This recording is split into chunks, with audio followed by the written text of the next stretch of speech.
Professoressa Gava, oggi siamo in uno spazio in cui siamo circondati letteralmente da tutte le manifestazioni possibili dell'arte: scultura, pittura, grafica pubblicitaria, addirittura dei disegni nella sabbia. Tutto questo accumulato da un unico segno rigoroso che rimanda alla persona, all'artista che li ha prodotti.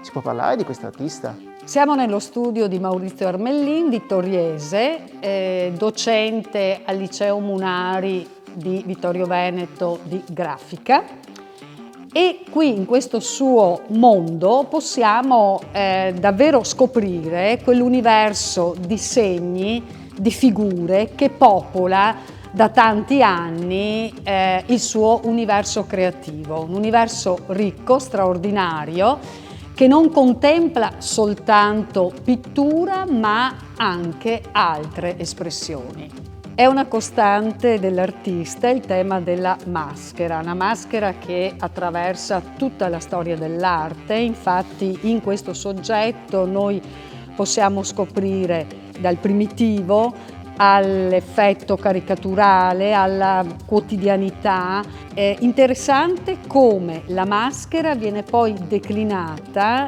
in altre varianti varianti che dalla bidimensionalità alla tridimensionalità incontrano altre forme espressive e comunicative.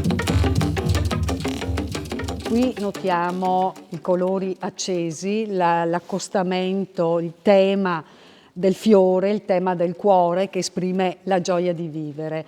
Ma è una gioia di vivere davvero unica, singolare, e in questa gioia di vivere c'è tutta l'esperienza, la storia dell'arte che passa attraverso la pop art, l'optical art, e quindi raccoglie quel segno fondante, virtuoso che caratterizza l'artista.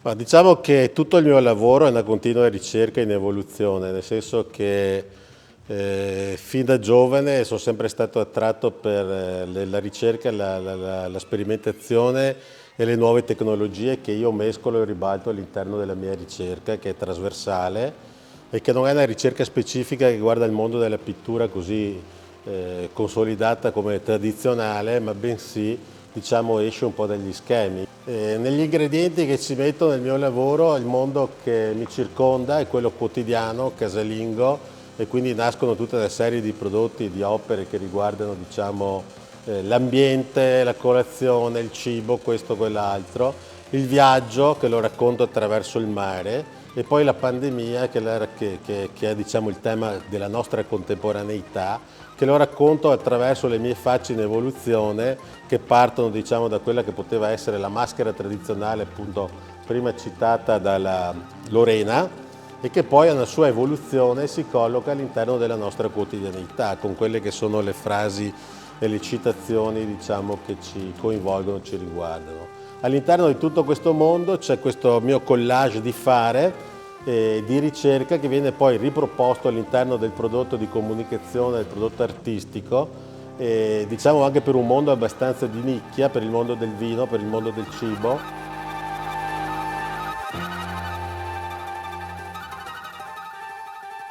Spazi fisici per l'arte secondo me ce ne sono, ci sono anche tanti contenitori che possono essere valorizzati. Gli scenari quali sono? Spesso e volentieri l'artista è legato all'impresa, laddove ci sono investimenti, ci sono le aziende che investono, si possono fare le grandi opere e quindi anche evolvere la propria ricerca in termini proprio del fare. Altrimenti diciamo si può fare bene lo stesso anche ridimensionando il tutto a cose che sono più personali, che possono trovare altri scenari, altre collocazioni. Dal punto di vista pubblico istituzionale non saprei dire, perché io da tanti anni frequento poco questi ambienti. Ci sono, ma spesso e volentieri sono sempre pochi, e poi adesso anche con la pandemia diciamo l'arte ha avuto una bella bastonata, un po' meno diciamo della musica, ma come tutto quanto il mondo in genere, adesso si ripartirà e penso che ci sarà spazio per tutto.